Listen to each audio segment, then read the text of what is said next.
In the last couple days, Israel started moving heavy armor, including the big tanks and the D9 bulldozers, into the area surrounding Rafah. They're obviously going in, especially since they've called up 2 divisions. How will Europe respond? What will the United States do? We'll talk about it.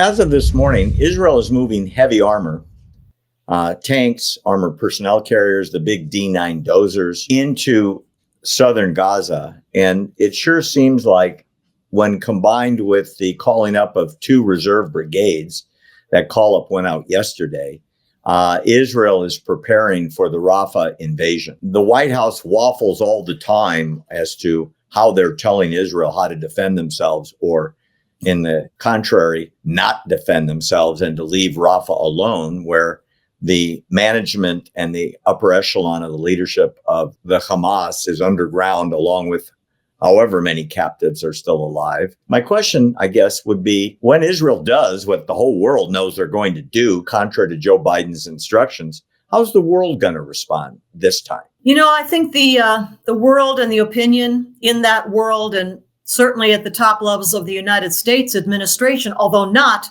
I will say, throughout Congress, our elected representatives, or the American people. But that opinion has already, to me, inexplicably shifted against Israel.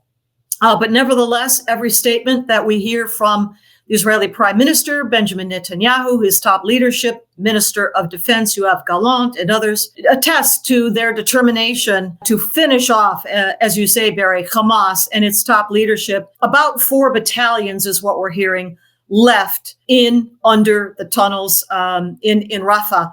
What has been holding up that final offensive by the IDF there, at least in part, maybe hesitation, from the Biden administration, but on the ground in Gaza, Israel has been establishing a large humanitarian enclave further north from Rafah in the Gaza Strip, more towards the middle of the Gaza Strip, which will be the place they will try to encourage the civilian non-combatants now bunched up in the southern part of Gaza Strip in Rafah, encourage them to move to that humanitarian area where they will have access to food and water and other supplies and medical care as they need that. So that all has to take place, but it appears that they're just about ready to do that. They, just like they established safe corridors for the population of Gaza in the north when the offensive first began way back at the end of October 23, right? Just as they did that, they will establish safe corridors